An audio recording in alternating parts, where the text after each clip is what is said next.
वालेकुम पाकिस्तान, मैं हूँ वसीम हाशमी। नाज़रीन करम, आज से 25-26 साल पहले हम चले जाएं तो उस वक़्त मोबाइल नहीं आम था, मेल जोल बहुत ज़्यादा था।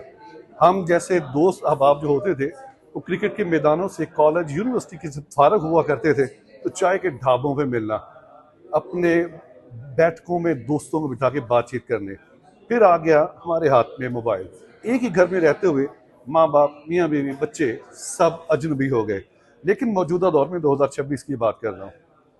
हमारे साथ हैं समन फातिमा, इस्लामाबाद से इनका ताल्लुक है और इनके जहन में ये कैसा मेल जोल आ गया कि इन्होंने जुड़वा शहरों के शहरियों को आपस में मिलाने के लिए तंजीम का नाम ही मेल जोल रख दिया। बात करते हैं मेल जोल का मकसद क्या है, मेल जोल है क्या। अस्सलाम वालेकुम। वालेकुम अस्सलाम। बहुत शुक्रिया वसीम साहब।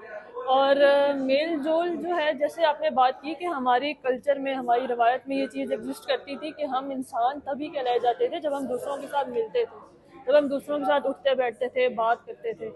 फ़ोन्स की वजह से, गैजेट्स की वजह से, डिजिटल दुनिया की वजह से हम बहुत अकेले हो गए हैं, बहुत मसरूफ़ हो गए हैं और हमारे पास वक्त ही नहीं है दूसरों के साथ बैठने का। तो हम एक स्पेस क्रिएट कर रहे हैं जहाँ पे आप आके दूसरों के साथ बैठ रहे हो। हम कम्युनिटी बिल्डिंग का रुझान दोबारा बढ़ा रहे हैं लोगों में। समन, आपकी उम्र 100 साल तो नजर नहीं आती, राउंड अबाउट 20 से 25 के दरमियान में होंगी आप। तो ये जो ख्याल होता है ना, अक्सर बुजुर्गों के आते हैं कि ओल्ड होम में चले जाएं, वो तन्हाई का शिकार हैं। आपने अयाम जवानी में ये ख्याल कैसे कर लिया कि इन सभी बच्चों को भी, बड़ों को भी और बुजुर्गों को भी इकट्ठा कर लिया? तो ये ख्याल कैसे आ गया? तो मुझे लगता है कि वसीम साहब, हमारी ज़िंदगी में ना फ़ोन्स बहुत जल्दी आ गए थे। मतलब हम लोग जब हमने होश संभाला है, जब हमें दुनिया की थोड़ी समझ आई है, तो हम लोग फ़ोन से इतना जुड़ गए थे कि हमें अपने घर वालों का नहीं पता, वक्त नहीं निकलता हमें था। हमें अपने सिबलिंग्स, अपने बहन भाइयों का नहीं पता कि वो क्या कर रहे हैं, क्या हो रहा है। तो हम जितना जुड़ गए थे मोबाइल फ़ोन से, तो वो मुझे एक अकेलापन महसूस हुआ कि हम उस मोबाइल फ़ोन पे बहुत सारे लोगों को जानते हैं, लेकिन हम नहीं उनको उनको मज़ीद पहचान नहीं पा रहे। ये D17 ने आपको याद दिलाया कि इकट्ठा होना चाहिए, तो वहां पे ये आप अकेले थी। जी जी जी। अच्छा, अब मैं आपसे एक आखिरी सवाल पूछूंगा। एक और भी डिजिटल चैनल पे आपका प्रोग्राम लगा, उसके बाद एक अनारकी फैल गई कि वफाकी दारुल हुकूमत इस्लामाबाद में एक इंतहाई गलीज अल्फाज का इस्तेमाल किया गया, आपके बारे में मुनाफरत फैलाई गई। क्या वो थोड़ा सा कंसेप्ट क्लियर करेंगी? वो जो लोग ये समझते हैं कि ये डेटिंग पॉइंट है, इस पे बातचीत करेंगे, क्योंकि यहाँ पे मैंने तो देखा है बच्चों को भी, बड़ों को भी, और बड़े बड़े काबिल यहाँ पे दोस्त आए हुए हैं जो इकबालियात पे भी बात कर रहे हैं। बिल्कुल बिल्कुल। सो हसीन साहब, सबसे सबसे पहले तो बात यह है कि जो भी उन्होंने बातें की हैं, ऐसा बिल्कुल भी नहीं है। आप खुद आ जाएं, आपने बिल्कुल। देखा हमारे पास आज बच्चे मौजूद थे हमारे पास, बल्कि खवातीन नजर मेरी आ माँ रही जी है। मेरे साथ आई हुई है, मेरे बहन भाई मेरे साथ आई हुए हैं। सो एक बहुत एक फैमिली दोस्तों वाला माहौल है और हम लोग बहुत सीरियस टॉपिक्स पे बात कर रहे हैं। बहुत शुक्रिया समन आपका। और हम चाहते हैं कि मेल जोल सिर्फ जुड़वा शहरों तक महदूद ना रहे, पूरे पाकिस्तान में मेल जोल की ब्रांचें बढ़ती रहें। ज़रूर, बहुत शुक्रिया इंशाल्लाह आपका। इंशाल्लाह। Thank you. अस्सलाम वालेकुम, मेरा नाम मोहम्मद फरहान अब्बास है and I am the media member of team मेलजोल। मेलजोल का जो बेसिकली कॉन्सेप्ट है वो ये है कि जो रॉ गैदरिंग्स हैं उनको प्रमोट करना है, क्योंकि दुनिया इतनी तेज़ हो गई है कि हमें टाइम ही नहीं मिलता एक इंसान के साथ बैठने का। एक सोशल मीडिया अकाउंट के साथ तो हम बात कर रहे होते हैं, पर एक इंसान से इंटरेक्ट करने का हमारा कॉन्सेप्ट ही ख़त्म हो गया। तो मेल जोल का मेन मकसद ही ये है कि हमने जो रॉ गैदरिंग्स है उसको प्रमोट करना है। सेकंड थिंग, मोबाइल लेने का क्या मकसद है? अगर आपके पास मोबाइल होगे तो आप किसी को सुनोगे नहीं। अगर मैं बैठ के आपसे बात कर रहा हूँ एक कमरे में और आपके पास उससे एक अच्छा ऑप्शन है कि आप फ़ोन में एंटरटेनमेंट देख सकते हो, तो obviously you will be choosing phone, कि आप फ़ोन पे वो चीज़ देख लो। This is the only reason कि हम फ़ोन साइड पे रखवा लेते हैं। तो दौर में नाज़रीन इकराम, मैं अक्सर अपने दोस्तों को कहता हूँ कि इकबालियात पढ़ें। इकबालियात का अगर सही स्ट्रक्चर देखना है, इकबालियात को देखना है, इकबाल को देखना है, तो खुरम भाई को देख लीजिएगा। जितनी रिसर्च इनकी मौजूदा दौर में हकीमुल उम्मत अल्लामा डॉक्टर मोहम्मद इकबाल पर है, मैं समझता हूँ शायद कोई मुहक्किक प्रोफेसर ने उस पर की होगी। और अक्सर हम जब भी प्रोग्राम का आगाज़ करते हैं तो कहते हैं नए आंसर नहीं आते चमन में गुल खिलाने को, यही मट्टी उभरती है, यही जर्रे संवरते हैं। मेरे साथ मौजूद है खुरम भाई। खुरम भाई, सबसे पहले तो बात करने का शुक्रिया। मेल जोल सबसे पहले एक डिजिटल चैनल पे चला, उसके बाद काफ़ी खराफात भी हैं। पहला पॉजिटिव सवाल ये है, मेल जोल क्या है? हाँ, जिन हाथों में फ़ोन था मैं इनको किताब दोबारा देने की कोशिश।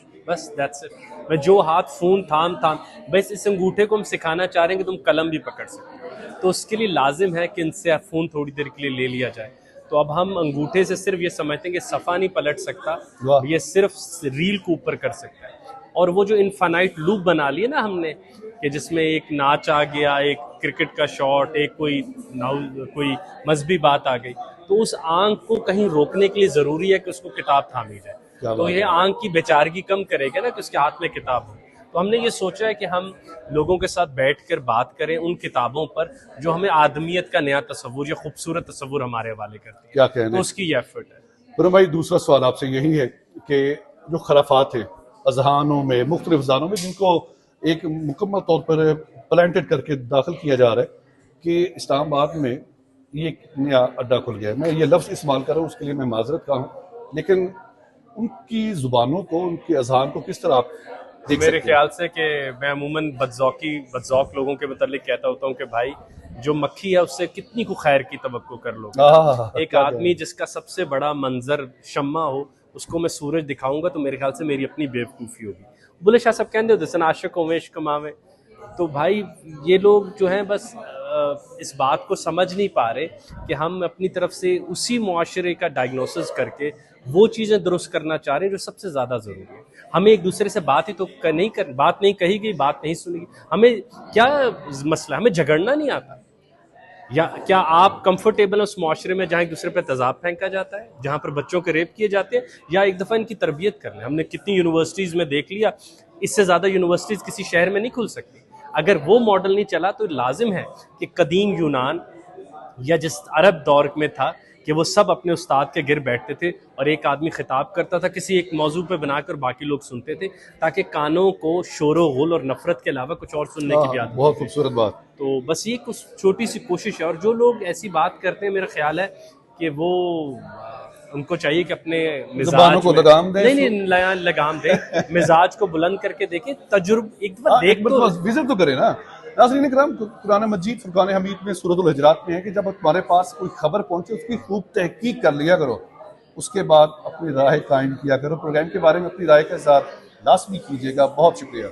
आजकल के जदीद दौर में हमें बहुत ही कम ऐसा वक्त मिलता है कि हम अपने फ़ोनों से दूर होकर के लोगों के बीच में बैठे हैं, और ख़ास तौर पे इतने बड़े मौजू पे बात करें जहाँ पर हमने आज लिटिल प्रिंस पे बात की है with doctor Khurram Ilahi, and it is one of those experiences that tells you कि आपने ज़िंदगी कैसे गुजारनी है, how you have to be imaginative and creative. और मुझे लगता है कि आजकल के दौर में, ख़ास तौर पर चैट जीपीटी, क्लॉड, जेमिनी के दौर में हम ये भूल गए हैं कि हम लोगों ने किस तरीके से अपने अंदर ठहराव पैदा करके बाहर देखना है और कैसे वो इमेजिनेशन वापस से करनी है। So I think this session was all about that and I truly enjoyed being. So without phone आप अगर जब मिलजुल कर एक साथ बैठते हैं तो गुफ्तगू जो होती है वही आपको इंस्पायर करती है, और वही आपकी आधी से ज़्यादा सेहत पे, उस पर बहुत ज़्यादा मुस्बत असरात पड़ते हैं। आप पॉजिटिव चेंजेस अपने अंदर देखते हैं, and I think that's something really important.